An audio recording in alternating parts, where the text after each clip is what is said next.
Can you hear me? Hello, can you hear me?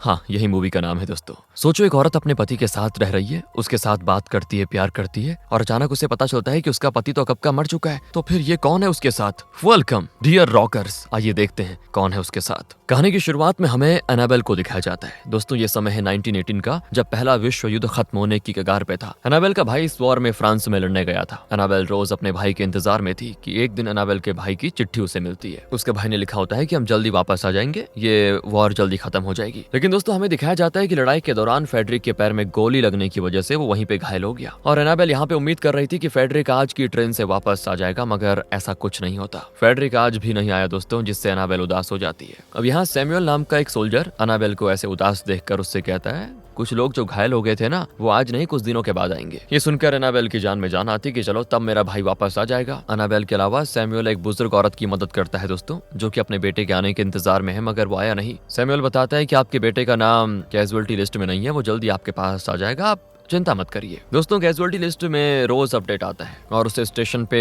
लगाया जाता है। इस लिस्ट में उन सैनिकों का नाम होता है जो कि मर चुके हैं। एनाबेल सैमुअल को दूर से नोटिस करती है, फिर वो वापस अपने घर पे आ जाती है। एनाबेल के घर में उसके पिता माइकल हैं, जो बीमार हैं दोस्तों, और ज्यादातर बेड पे पड़े रहते हैं। उसके घर में 3 नौकर हैं जो उनके घर का सारा काम वगैरह संभालते हैं। इन तीनों के नाम ध्यान से सुनिए, बेन, रूथ और मैरी। एनाबेल अपने पिता से जाकर कहती है कि पिताजी, भाई आज भी नहीं आया। तो इस पर माइकल कहता है कि ठीक है, कल तुम फिर स्टेशन पे जाके पता करो, इंतजार करो। एनाबेल माइकल से कहती है कि आपने बस अपनी जिद और अपने सम्मान के लिए भाई को जंग में भेज दिया। आप चाहते तो उसको जाने से रोक सकते थे। बाकी फेडरिक भी इसीलिए चला गया क्योंकि उसे आपकी नजरों में सम्मान चाहिए था, उसे आपका लायक बेटा बनना था। हाँ दोस्तों, ये माइकल है ना, असल में थोड़ा देशभक्त और आदर्शवादी किस्म का आदमी है, जो कि अपने देश की सेवा के लिए अपने बेटे को भी भेज दिया इस जंग में, बताओ। पर उसे विश्वास है कि उसका बेटा जरूर लौट कर आएगा। खैर, बात करें एनाबेल की, तो वो डरी हुई है काफी अपने भाई के लिए। उसने तो एक तरह से उम्मीद ही छोड़ दी है कि भाई कभी वापस भी आएगा, इसलिए वो चर्च में प्रार्थना करने जाती है, जहाँ पे सैमुअल भी आया होता है। सैमुअल एनाबेल को देखते ही पहचान जाता है और कहता है, तुम ट्रेन स्टेशन पे मिले थे, मुझे याद है। तो यहाँ सैमुअल दोबारा खुद को इंट्रोड्यूस करता है। एनाबेल भी उसको अपना नाम बताती है। अब सैमुअल के बोलने के तरीके से दोस्तों एनाबेल समझ जाती है कि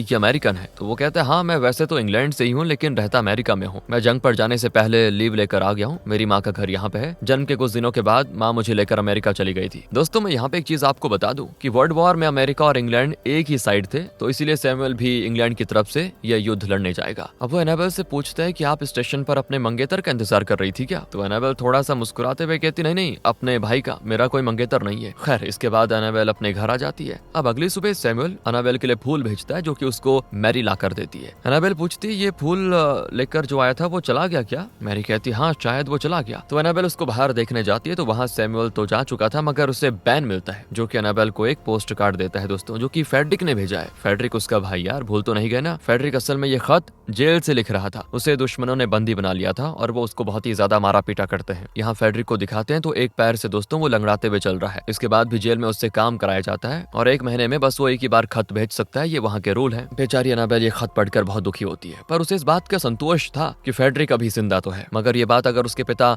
माइकल को पता चलेगी कि फेडरिक इतना सब उनकी जिद की वजह से झेल रहा है, तो वो सहन नहीं कर पाएंगे। इसीलिए वो बेन से कहती कि प्लीज ये बात पिताजी को मत बताना। कुछ दिन बीत जाते हैं दोस्तों। एनाबेल को पता चलता है कि इंग्लैंड के सभी मर्द युद्ध पे गए हुए हैं, तो इस वजह से औरतें खेतों में काम करने जा रही हैं। वो भी ये काम करके देश के लिए कुछ करना चाहती थी, मगर माइकल उसको ये करने की इजाजत नहीं देता, जिस बात से एनाबेल काफी दुखी हो जाती है। लेकिन रूथ एनाबेल से कहती है कि सुबह तक तुम्हारे पिताजी भूल जाएंगे कि उन्होंने क्या कहा था, तुम चाहो तो जा सकती हो। अब माइकल वैसे बूढ़ा हो चुका है, तो वो बातों को अक्सर भूल जाता है। खैर, रूथ के इशारों को समझकर एनाबेल खेतों में काम करने चली जाती है, जहाँ उसकी मुलाकात फिर से सैमुअल से होती है, जो कि वहीं से गुजर रहा होता है। वो एनाबेल की वहाँ मदद करता है, दोनों में फिर से बातें होती हैं और यहाँ काम खत्म करने के बाद दोनों एक बार में जाते हैं, जहाँ दोनों एक दूसरे के लिए ड्रिंक्स ऑर्डर करते हैं। तो बारटेंडर एनाबेल की ड्रिंक तो देता है, मगर सैमुअल की नहीं। वहाँ सभी लोग कह रहे होते हैं कि यहाँ के सारे जवान लोग युद्ध पे गए हुए हैं और तुम इसका फायदा उठा रहे हो सैमुअल। दरअसल वो सभी सैमुअल को एनाबेल के साथ देखकर कह रहे हैं कि तुम यहाँ लड़की के साथ मजे मार रहे हो, जबकि जो सारे जवान है वो युद्ध में गए हुए हैं। इसी कारण से सैमुअल की एक आदमी से लड़ाई हो जाती है और सैमुअल उसको अच्छे से पीट देता है। ये सब होने के बाद एनाबेल सैमुअल से कहती है कि अब हमें मिलना नहीं चाहिए दोबारा से, वरना लोग हमारे बारे में गलत समझेंगे। लेकिन वो कहता है कि पर मैं तो तुमसे मिले बिना नहीं रह सकता। हाँ दोस्तों, वो यहाँ पे प्रपोज कर देता है उसको और उसे किस करने की कोशिश करता है, मगर एनाबेल वहाँ से बिना कुछ बोले चली जाती है। इसके बाद हमें एनाबेल के पिता को दिखाया जाता है, जो कि अपने बिस्तर से उठकर किसी तरह चल रहे होते हैं। उसी बीच उन्हें वही पोस्ट कार्ड दिखता है जो कि फेडरिक ने जेल से भेजा था। उसे पढ़कर माइकल खुद को संभाल नहीं पाता कि उसका बेटा दुश्मन देश के जेल में है। बताओ, ये जानकर उसको सदमा लग जाता जाता है और हार्ट अटैक से उसकी हो जाती है मौत। माइकल की मौत से फिर अनाबेल काफी दुखी होती है, जिसके बाद माइकल का फ्यूनरल किया जाता है। अब अनाबेल के पिता की मौत की खबर सैमुअल को जब लगती है तो वो उससे मिलने के लिए आ जाता है। वो कहता है कि बहुत अफसोस हुआ तुम्हारे पिता के जाने का, देखो तुम उन्हें खुशी से याद किया करो क्योंकि वो कभी नहीं चाहेंगे कि तुम उनके लिए रो।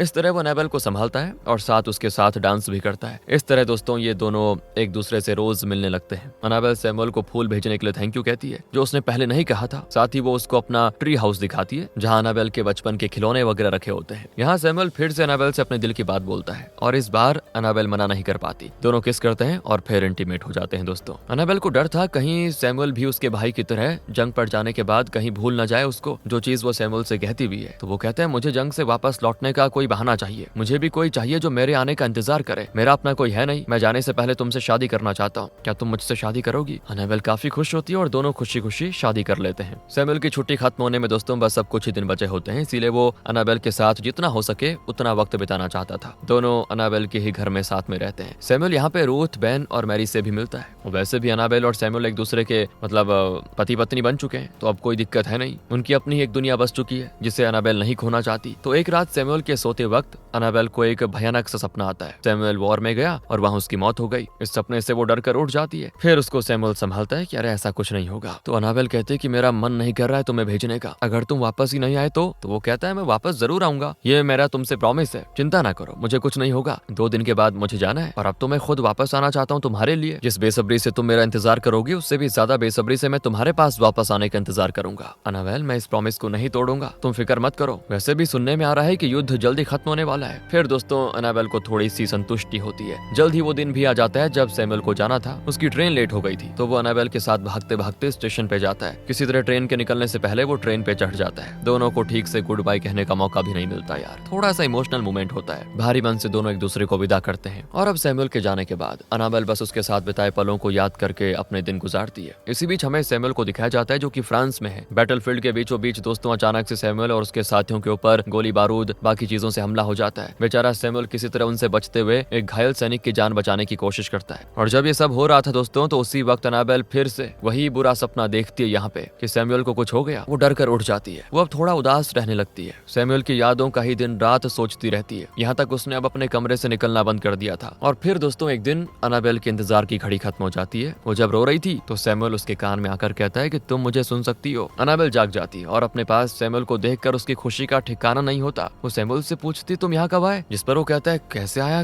कब आया, कुछ पता नहीं मुझे। इसके बाद दोनों फिजिकल होते हैं। फिर सैमुअल अनाबेल से कहता है कि मेरी याददाश्त धुंधली हो चुकी है, मैं कब यहाँ पहुंचा मुझे पता ही नहीं चला। तो वो कहती है ठीक है तुम आराम करो, तुम्हें सब याद आ जाएगा। अच्छा ये बताओ कि तुम्हें आखिरी चीज क्या याद है? वो कहता है कि हम दुश्मन की गोलीबारी के बीच युद्ध की तरफ बढ़ रहे थे, तभी मेरे एक साथी को गोली लगी जिसे मैं बचा रहा था। उसे मैं खींचकर एक पत्थर के पीछे लेकर गया जिसके बाद वो मर गया। लेकिन फिर क्या हुआ वो सब मेरे लिए पूरा ब्लैंक हो गया। मैं कब कैसे और किस तरह यहाँ पहुंचा पता ही नहीं चला। बस मैं तुमसे मिलना चाहता था, मुझे इतना पता है। सैमुअल और अनाबेल अब दोबारा से मिलकर खुश थे दोस्तों। दोनों अपनी दुनिया में दोबारा से व्यस्त हो जाते हैं। उन्हें एक दूसरे से प्यार के अलावा कुछ नजर नहीं आता। लेकिन इस बीच बैन का जो डॉग था वो अजीब बर्ताव कर रहा था। बैन भी रूथ से अनाबेल के बारे में सवाल करता कि वो नीचे क्यों नहीं आ रही है। तो रूथ कहती है कि अनाबेल का भाई इस वक्त दुश्मन देश की जेल में है। पिता को उसने हाल ही में खो दिया और अब उसका पति भी जंग पे गया हुआ है। वो काफी कुछ अंदर दबाए बैठी है बेचारी, तो तुम लोग उसको बिल्कुल भी डिस्टर्ब मत करो। आज सुबह वो गार्डन में टहलने आई थी, जल्दी वो ठीक हो जाएगी। उससे जंग के बारे में कोई कुछ मत पूछना प्लीज। बैन थोड़ा शॉक में था क्योंकि उसका पालतू डॉग कुछ दिनों से बड़ा अजीब बर्ताव कर रहा है। एक दिन बैन ऐसे ही अनाबेल को किसी से बात करते हुए देखता है और डर जाता है। इसीलिए वो तुरंत जाता है चर्च और फादर से पूछता है कि कोई अगर मर चुका हो तो वापस आ सकता है क्या? फादर कहते हैं कि अगर किसी की कोई इच्छा अधूरी रह गई हो हाँ तो वो वापस आ सकता है। यहाँ तक कि उन्हें जो सबसे ज्यादा प्यार करते हैं वो उनको देखते भी हैं। दोस्तों यहाँ पे सैमुअल की ही बात हो रही है। अब वो जिंदा है या मर चुका है ये हमें आगे पता चलेगा, पर अगर वो मर चुका है तो अनाबेल के साथ फिर वो कैसे है? खैर रात में अनाबेल और सैमुअल साथ में खाना खाते हैं, जिसके बाद मैरी जब डिशेस साफ करने सुबह आती है ना तो देखती है कि अनाबेल के साथ किसी और ने भी खाना खाया था। वो जाकर इस बारे में रूथ और बैन से कहती है कि शायद सैमुअल लौट आया है, जिन्हें वैसे मैंने देखा तो नहीं मगर कल रात का डिनर अनाबेल ने किसी के साथ खाया जरूर था। मैरी को लग रहा था कि सैमुअल असल में दोस्तों एक भगोड़ा है जो युद्ध से भागकर यहाँ पे आ गया है और छिपकर घर में रह रहा है। तो रूथ यहाँ मैरी से कहती कि देखो ऐसा है तुम फालतू की बातें मत करो, बस अपना काम करो। मगर दोस्तों मैरी के पेट में ये बात पचती नहीं। वो गाँव में जाकर कुछ लोगों से बात बता देती है कि सैमुअल को अनाबेल ने छिपा के रखा हुआ है जो कि एक भगोड़ा है। फिर क्या था, अनाबेल ने एक भगोड़े को छिपा के रखा हुआ है, ये बात आग की तरह फैल जाती है। इसी बीच सैमुअल अचानक से खुद को जब शीशे में देखता है तो नहीं दिखता दोस्तों वो, और जल्दी उसे पता चल जाता है कि वो मर चुका है और यहाँ अनाबेल से मिलने वो नहीं बल्कि उसकी आत्मा पहुंची। वो भगोड़ा नहीं था बल्कि युद्ध के दौरान शहीद हो गया था। ये बात वो अनाबेल से बताना चाहता था, मगर वो तो डॉक्टर के पास गई थी। वो वापस आकर सैमुअल को खुशखबरी देती है कि वो उसके बच्चे की माँ बनने वाली है, और ये सुनकर सैमुअल बड़ा खुश। दोस्तों, वॉर पर जाने से पहले ये सब हो चुका था, तो आप कंफ्यूज मत होना कि वो कहीं वैसा तो नहीं है आत्मा वाला। सैमुअल अपनी सच्चाई फिर भी जानता है, क्योंकि जब एनाबेल डॉक्टर के पास गई थी तो उसने मैरी और रूथ से बात करने की कोशिश की, मगर उसे वो दोनों ना तो सुन पा रही थी और ना ही देख पा रही थी। इसी बीच अगली सुबह अचानक से कुछ ऑफिसर्स एनाबेल के घर में दस्तक देते हैं। साथ में उस जगह के कुछ लोकल आदमी भी होते हैं। ये सभी यहाँ पे ये चेक करने के लिए आए होते हैं कि एनाबेल के घर में कोई भगोड़ा सैनिक तो नहीं है, क्योंकि वॉर से भागने की बस एक ही सजा होती है दोस्तों,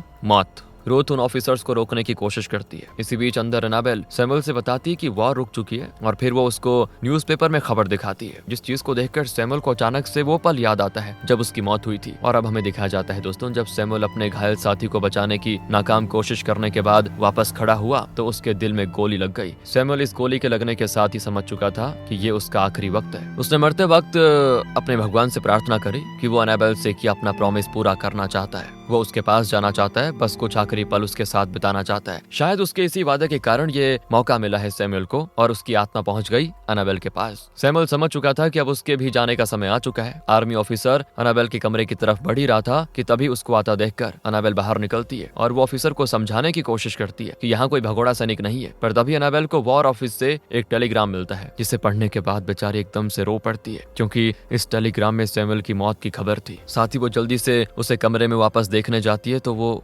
गायब हो चुका था। बेचारी समझ जाती है कि वो अभी तक सैमुअल की आत्मा के साथ बात कर रही थी, जिसने मरने के बाद भी अपना वादा पूरा किया। वो वापस आया। एनाबेल जंगल में जाकर बेहोश हो जाती है। यहाँ फिर एनाबेल को बैन होश में लेके आता है। वो एनाबेल से कहता है कि अभी तक वो तुम्हारे साथ एक फरिश्ते की तरह था जो चला गया। एनाबेल बैन से पूछती है, आपको पता था क्या? बैन कहता है कि मैंने आपको अकेले में कई बार बात करते हुए देखा था, मैं तभी समझ गया था कि कुछ गड़बड़ है। चिंता मत कीजिए, सब ठीक हो जाएगा। ऑफिसर्स जो सैमुअल को ढूंढने आए थे वो जा चुके हैं, और जितने भी भगोड़ा कह रहे थे सैमुअल को वो भी जा चुके हैं। और फिर दोस्तों वो मैरी को काफी सुनाती है कि तुमने लोगों में क्यों फैलाई ये फालतू की बातें। पर मैरी फिर उससे अपने किए के लिए माफी मांगती है, और तब बैन एनाबेल को घर की तरफ लेकर आ रहा होता है। तो उसी वक्त एक सोल्जर को बैन और एनाबेल लंगड़ाते हुए उसके घर के करीब आते हुए देखते हैं। इस सोल्जर को देखकर वो खुश हो जाती है, क्योंकि ये उसका भाई फेडरिक है, जो वॉर खत्म होने के बाद दुश्मन देश से आजाद हो चुका है। एनाबेल फेडरिक को गले लगा लेती है। सभी फेडरिक की घर वापसी से खुश होते हैं, मगर एनाबेल तो आज भी सैमुअल को याद करती रहती है दोस्तों। वो बस बीमारी रहती है बेचारी, नहीं भूल पा रही वो सैमुअल को। उसका वो आत्मा वाला किस्सा आज भी उसके मन में है, और जब यही आत्मा वाला किस्सा बैन फेडरिक को बताता है ना, तो वो बैन की बात का यकीन नहीं कर पाता और कहता है, नहीं नहीं, मैं ये सब नहीं मानता, मैंने एक डॉक्टर से बात की है,